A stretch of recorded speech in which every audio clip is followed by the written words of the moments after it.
Bonjour à tous et bienvenue dans cette vidéo dans laquelle je vais faire la même vidéo que lorsque je vous expliquais comment défendre les vitres latérales, mais du côté droit. Il y a certains d'entre vous qui m'ont demandé de faire la même chose côté droit pour voir la différence. Donc là, je vais aller beaucoup plus vite. Je vous invite à regarder les vidéos concernant la défense des vitres latérales 1, 2 et 3. Ici, je vais faire le tout en un pour aller plus vite parce que c'est exactement les mêmes explications. Donc, on commence par la défense de la vitre 1. Donc la défense de la vitre 1, je pars de la position initiale, mon déplacement est le suivant. Je pars vers l'arrière, vers la diagonale, vers le plus rouge. D'accord? Je ne m'avance pas vers la vitre latérale parce que dans ce cas-là, je vais avoir la balle qui gicle. Je ne pars pas vers l'arrière parce que généralement, je serai trop loin. Le déplacement effectué lorsqu'une balle arrive sur la vitre 1, c'est ici. Comme ça, une fois que la balle rebondit sur la vitre 1, je peux prendre la balle devant moi. Je vous montre un exemple en vidéo, comme ça sera plus clair. Lorsqu'on est bien placé sur ce type de balle, on peut frapper par le bas au centre, en face de soi, on peut faire un lob. Ce qu'on tentera rarement, c'est d'aller croiser par là-bas. D'accord? Maintenant, on va regarder comment se déplacer lorsque la balle touche la vitre 2, puis la vitre 3.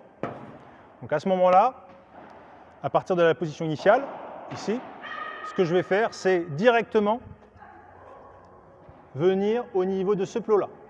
Et après, je m'ajuste. Et mon déplacement direct, c'est l'éloignement. Je m'éloigne et je me réajuste. On refait, je m'éloigne et je me réajuste. Il est toujours plus facile au paddle de s'éloigner pour revenir que d'essayer d'être très proche et d'essayer au dernier moment de s'écarter. Parce que c'est très compliqué, au final, de s'écarter d'une balle. Alors, il faut plutôt exagérer généralement le déplacement avec le poids du corps vers l'avant pour partir rapidement. Je ne recule pas comme ça, parce que dans ce cas-là, mon corps va vers l'arrière. Et je me réajuste. OK? Je vous montre quelques vidéos, comme ça vous avez un exemple.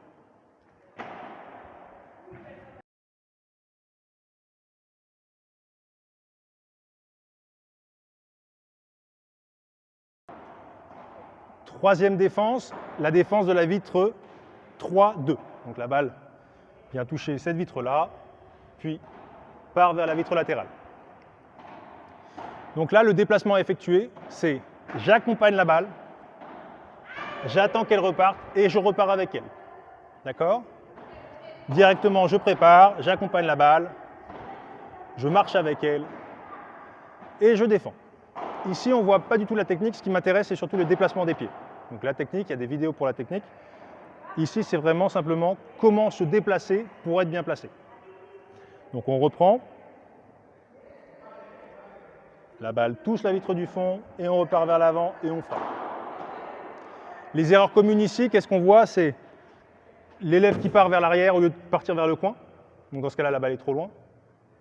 Ou, très souvent, la balle arrive et on veut faire un petit raccourci. On se dit, vu que la balle va venir mourir ici, bien, je gagne du temps et je viens là.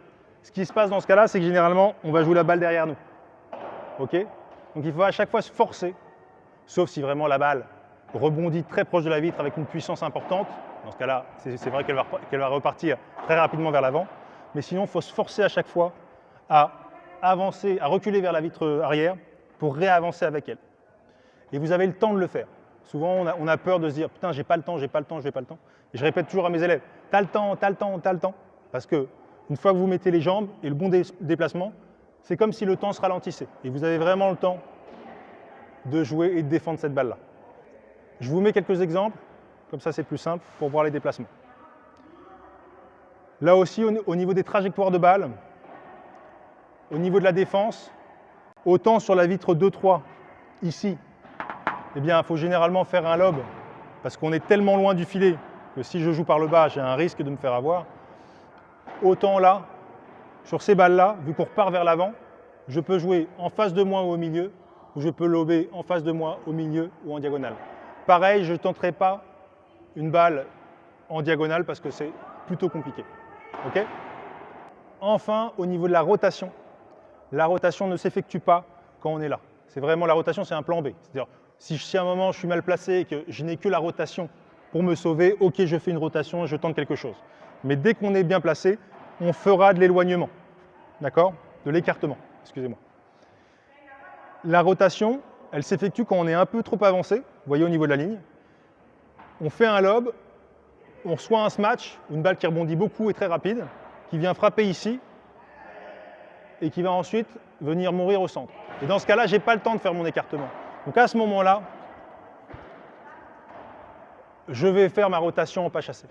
Donc très rapidement, je viens, et je fais ma rotation. Les rotations d'urgence qu'on peut voir, c'est parce que généralement on s'est trompé de décision.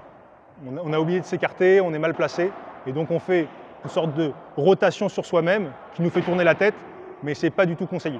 Et à haut niveau, si vous regardez un match, il n'y a presque aucune rotation. Les rotations qui s'effectuent, c'est des rotations sur des smatchs un peu ratés, qui rebondissent énormément, et on a le temps de faire une belle rotation en pas chassé.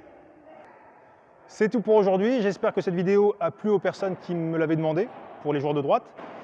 N'hésitez pas à vous abonner, à faire des commentaires. Je vous dis à très bientôt. Ciao!